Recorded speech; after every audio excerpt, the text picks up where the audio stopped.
Hi, welcome again to Off the Page. I'm Leslie Choice. My guest today is Monica Hughes, Canadian author from Edmonton, author of more than 30 books for young adults. Welcome. Thank you, Leslie. Your first novel was published in 1977. It was Crisis on Conshelf 10.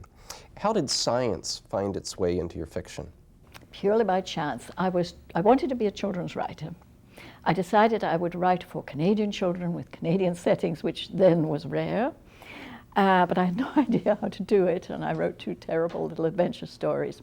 And then purely by chance, one of those wonderful serendipities, I watched a TV movie by Jacques Cousteau, way back in his early days before he was going around the world in the Calypso, serious research on undersea stuff, and he had developed an underwater habitat that he was testing to see if humans could live at pressures of 3 or 4 atmospheres under the Red Sea for a week or so at a time without any physical or psychological problems. So it was a very interesting show, and I'd only turned it on because I knew his name as a writer, and I had seen his movie, The Silent. And Conshelf 10 then was underneath the sea. Right, it was that I stole the title from him. He called his first habitat Conshelf 1. He then went on and did 2 other ones. Right. He got as far as Conshelf 3 in the Mediterranean. I had no idea if he was going to go on or not. So I bounced into the future with mine and called it Conshelf 10. But it was just answering a question. What would it be like growing up under the sea? And once I realized I don't belong writing adventure stories for kids, I need to answer questions that are much more exciting. Why write for a younger audience? I had written all my life for adults. I had written short stories, articles, novels. Every single thing I had ever written came back with a rejection slip. And I happened to read a new book in the library called Writing for the Juvenile and Teenage Market that led me to look at what was being written for young people. And I realized it was absolutely fantastic. I loved it. I read and read and read, and I thought that's what I want to do with the rest of my life. What is a YA novel anyway? I don't really like that word YA. It tends to limit it. I think of them as children's books that are good for adults too, and I don't write for an age group. I think if you're being very kind of technical about it, of course, it must be subject matter that's going to interest children. It mustn't be so deep in technical stuff that they'll get totally lost. And you mustn't go in for too many subplots. It's got to be a fairly clear storyline. Other than that, anything goes. Why do you think science fiction has a kind of bad reputation with mainstream readers? I think there are mostly ones who haven't read it or who read it back in the early days. And as I've often said, it's a little unfortunate that if you're categorizing by alphabetically, science fiction kind of falls in between romance and Western. And in bookshops, you'll find it there. There's romance, there's science fiction, and there's Western. And you know, people say, it's a genre that they consider rather paltry, which of course is far from the truth. Some of the really, really great writing has been done in that field. Like who? Who are your?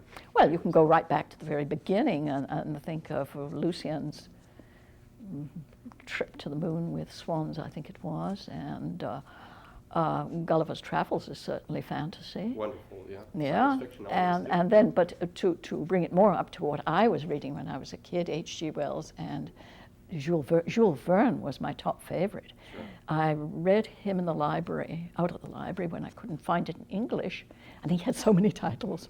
I would get them out in French, and I'm talking the big Victorian editions with the etchings. Yeah.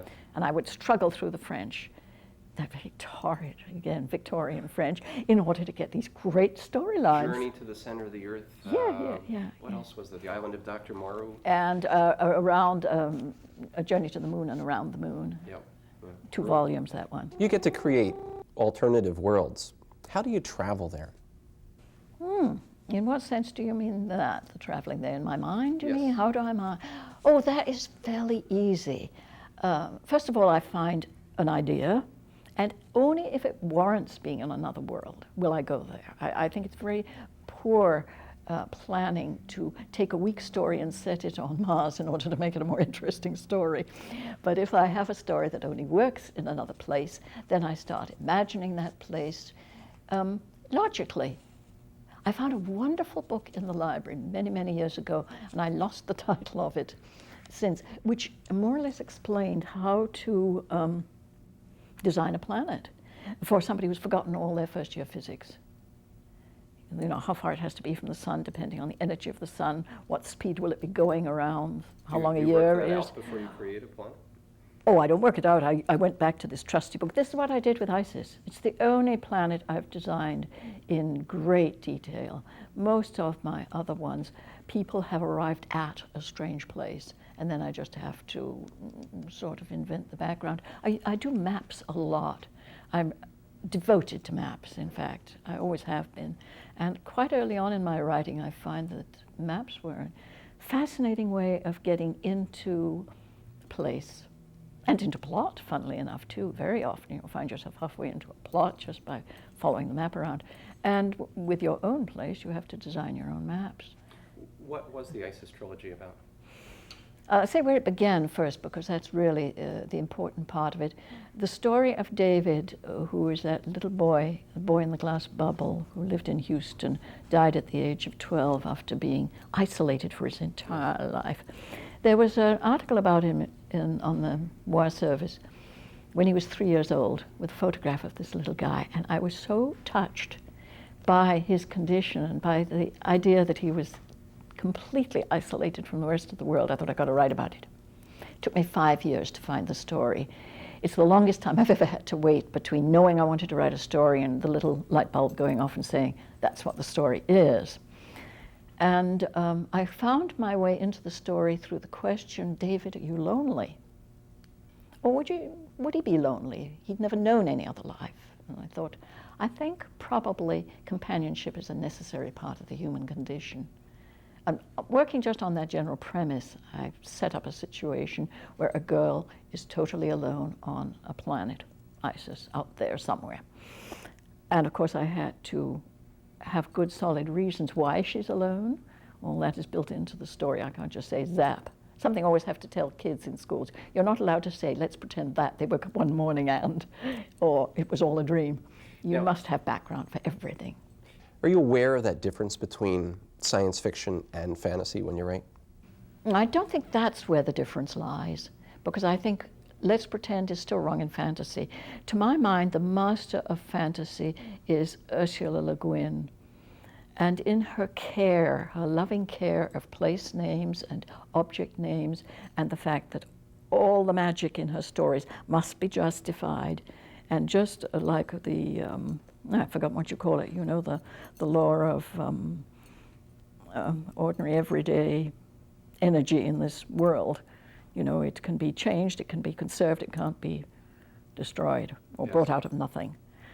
Just the same with magic. So she plays by the rules that she makes. Exactly, and those are very firm rules. And I think to write fantasy is more difficult than to write science fiction because you're designing your own rules, whereas with science fiction you are going with the existing rules, with a few breakaways like space travel in order to get past the restrictions of our own planet. You wrote a story called The Price of Land that I included in an anthology called Ark of Ice. Do you remember the premise for that story? Oh yes, and it was happening because we were already at that time beginning to get a sense that medical technology was jumping ahead of our ability to pay for it, and that perhaps senior citizens wouldn't be able to afford it or weren't worth affording it, and therefore their lives had to be considered as expendable. So I had a very nice sanitary way in which old people could be quietly removed from the scene. It was a very scary story in many respects. Yes. For the potential of how close well, we could be. yes, indeed, that if we do allow ourselves to lose the respect for all life and the care for all life, that we could very easily finish up with the men in the white coats and the white van coming to collect you. Let's go for deep background now. You were born in Liverpool. Mm-hmm. Yeah, the home of the Beatles. When I first started saying where I was from, people would go, huh? But of course, once the Beatles came upon the scene, everybody knows where Liverpool is. We didn't live there long, though. We moved to Egypt when I was still an infant. In fact, my younger sister was born in Heliopolis. My father had the chair of mathematics at the Cairo University, and we stayed there for a number of years until we needed to come back because there wasn't anywhere suitable for our education at the time. They have good English schools now, I believe, but at that time they didn't. I believe you were educated at Edinburgh University. What was that like? Well, we were, yeah, later on, long time later on. I was only a year. It was a put-in year, to tell you the truth. I wasn't incredibly serious about it. Took mathematics, honors mathematics, and I would have stayed if the war had finished. But I was in that, the happy stage in life when you don't really know what's going on. Don't let the war be over until I've had a chance to be part of it. And it wasn't. Between 1943 and 1946, you were in the Women's Royal Naval Service. What exactly did you do? Well, at first I was in the branch which up until a couple of years ago I was not able to say a single word about, which was frustrating. The Enigma machine, the breaking of the big code, which in retrospect is fascinating. You see the things on TV and so on about it. Oh, the Enigma machine was an unbreakable code that the Germans devised to send radio messages. It was indeed broken by the people working at Bletchley Park, including, I've forgotten the name of the man who is almost, you could say, the father of computers in the modern world. And you were part of this project? And I was that minute cog way down there with hundreds of us working at these machines, which were the precursors of modern computers, setting up stuff, watching it roll around, and now and then a number would come up and we would see if that was a good number. Now and then it was, and we'd broken that day's code. Most of the time it was just totally incredibly boring. And it was also extremely secret. Did living in Africa as an adult change your view of life? Oh, as in Zimbabwe? Mm-hmm. Yes. Oh, I don't know. I think I wasn't thinking as a writer when I was living there. I was just sort of living as a person who was enjoying life. It's a very, very beautiful country. And I feel so sad that it has somehow been changed and ruined and the ideology has gone wrong. I was all for the fact of it having the African in charge. In fact, the reason I left was I felt it was rather indefensible to be having a few white people running a country that ought to be owned by the indigenous peoples. What brought you to Canada? Very silly reason, actually. I'd lived in Egypt, loved it. That was only as an infant, of course. Zimbabwe, as I felt, I felt the politics were not defensible. I didn't want to marry and bring up children there, but I wanted a warm country. So I thought Australia. Unfortunately, at that time, there was a 2-year wait to get into Australia because they had a very liberal policy for immigration from Britain, and you could get an almost free flight, well, not flight, ship passage there.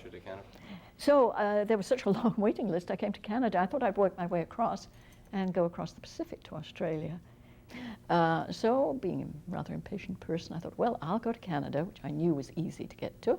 All you had to do is stand up, not have TB, and you were on. So I got the ship out here and planning to go across and get on another boat eventually at Vancouver. And I got trapped into an interesting job in Ottawa instead.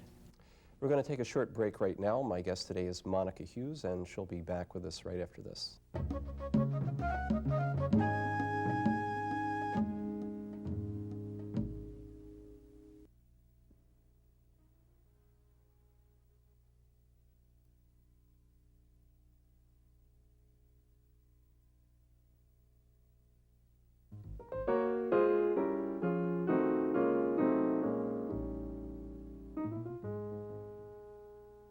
We're here in the rare book room of Mount St. Vincent University's library, and you're watching Off the Page. My guest is Monica Hughes. Monica, you've written stories that are set undersea or on distant planets. Do you enjoy the research necessary to pull that together? Yes, usually. There's a sort of hesitance there because I do recall the research for the first 2 books, Crisis on Concha of 10 and Earth Dark, was so heavy and so long and frequently so boring. But stuff I really, really had to have. But in spite of that, you find yourself getting interesting ideas from the research that turn into the plot. I would never like to afford, for instance, to have somebody else do my research for me because they wouldn't pick up the story ideas that I'd be able to use that way. So I do my own grunge work. In your new novel, Storm Warning, your protagonist is a scuba diver. Are you a scuba diver? No, I'm not. In fact, I swim. I love swimming, but I dislike underwater. I dislike any confined spaces very much indeed. I had to do a lot of research. Of course, I'd researched it originally for Crisis on Khrushchev 10 long ago in the early days. But I had to go and do it all again, up the modern equipment and so on and so forth. And I got Priscilla Galloway to look through it for any gross errors that she might find. She's a diver.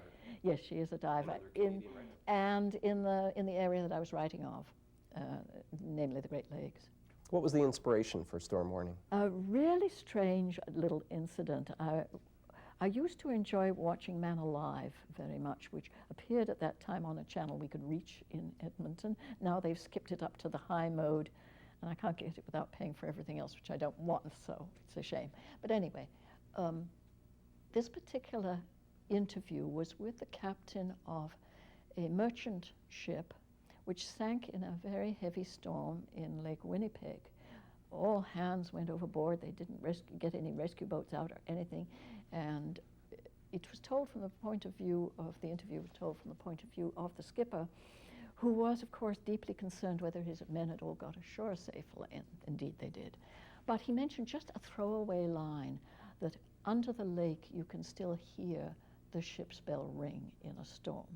And with that, when he said just that tiny sentence, I got goosebumps right up my spine. And yes, there's a story. I always look for something that has an emotional charge before I start a story. If I get a question that's ho-hum, why bother writing about it? But anything that's got that emotional intensity is worth pursuing. Who is your protagonist in Storm Warning? She's an interesting girl called Cassandra. And her story is a secret. Her mission is secret. And it was quite hard to write, really. I wrote it in the third person and then did the entire thing all over again in the first person in order to be able to not share with the reader what was going on inside her head. Much easier to do it when she's doing the talking. You can see her withholding material, as it were. I want the reader to be aware that something's going on and suspicious of what's going on, but not exactly know what the big secret is. Mystery writing. That's the nature of it. And for this one, it worked much better in the first person. How does Brian McDonald fit in there? Oh, he is our handsome young hero, of course, who is unaware that anything is wrong, who is only keen on his own agenda to do with the belle of this, not merchant ship, but yacht. And about all I can say about him, really. He's just a very nice young man. You became a writer rather late in the game, 1971 or so. Why was that? That is the successful part of it. The unsuccessful part of it, and I'm always happy to tell this to children in schools particularly, is that I had about 30 years of total failure, beginning when I was about 10 years old and wanting to be a writer and going right through my teens and 20s and 30s. Writing all the time, short stories, articles, eventually when I came to Canada, writing novels primarily for the Alberta contest, adult novels that was, and failing again, failing until I met the children's genre and found out this is where I belonged. Well, that's encouraging for other writers out there. Yes, I think so, particularly for middle-aged ones. You know, there is hope after 40, in other words. You can turn around and do something totally different. What books inspired you when you were very young? My first inspiration was in the wonderful school I was at in London, and that was the works of Edith Nesbit, and particularly, I think, The Enchanted Castle and the Phoenix trilogy, the Phoenix and the Carpet, 5 Children in It, and I've forgotten what the third one was now. But anyway, they were wonderful. And in The Enchanted Castle, E. Nesbit gives the reader permission to believe that magic can exist in such a wonderfully persuasive way, writing, as it were, as the author within the story, in quite an adult vein. Yes, there are these two worlds, this world we think of as real, I love the way she puts that, think of as real, and that other world, with which you can communicate with devices such as rings and amulets and other things, if you could just break through. And I found that was wonderful. Sounds like the magic is still with you on that one. Oh, yeah. I remember going around Edinburgh when I was quite young, a lot of antique shops there, looking in the little boxes of bits and pieces of nonsense that they have outside the store, you know, looking for that amulet. partly really still believing Real in life and its fantasy, possibility. always, Yes, there's a thin line between there. very much so, yeah. In fact, my newest book, the one that isn't published yet, I'm just keeping my fingers crossed about, I use that amulet, bring it back to life, the possibility. What's the name of your next project? Well, tentatively it's called Fresh Out of Amulets. And hope the editor likes it. And now we know where that's coming from. Yes, indeed. You pulled together an anthology called What If?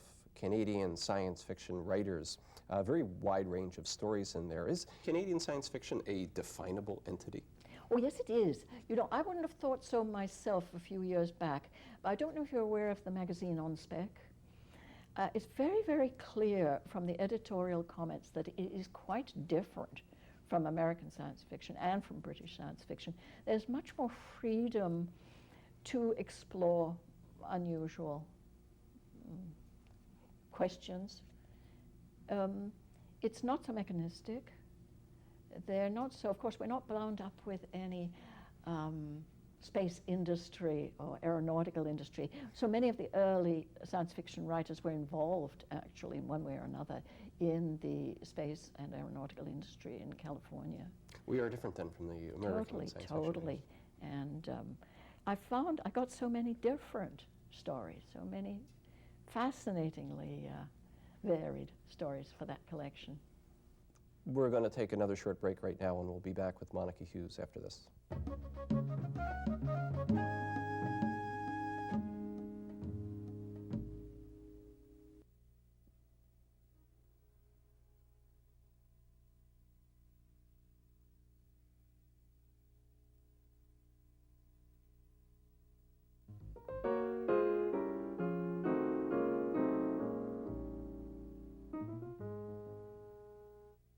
We're back here on Off the Page. My guest has been Monica Hughes. And Monica, do your characters live on in your head, or do they stay put in the book? They're certainly very much alive while I'm writing it. And for a little while, they're there. But if there's another book crowding in behind, those characters tend to push the first ones off the stage. To such an extent, in fact, that I have been in schools and been asked a question about, what happened to so-and-so? And I'm thinking, who in the world is so-and-so? And what book did they come in? I'll have to ask them exactly what Your they did. readers remember, though. Yes, yes, but I have long forgotten. It's like being in a huge cocktail party, you know, and you're just in one group, and then you're in another group, and then you're in another group. And the one you're with is the one you're fascinated with, not the ones that have gone away. Your books have been published in the UK and in the United States. How differently do editors treat you in the different countries? Mostly they've been published as is. In the States, they have tended to want to revise the spelling, but nothing else. I've never had them want to change the venue or anything like that, of which I'm glad. And in Britain, no, very, very little editing there. A little too little, I think. Canada's a sort of medium ground where tends to be very, very good and precise editing. Monica, thanks for joining us here on the show today. Thank you for having me, Leslie. And thank you for watching Off the Page. I'll see you again next time.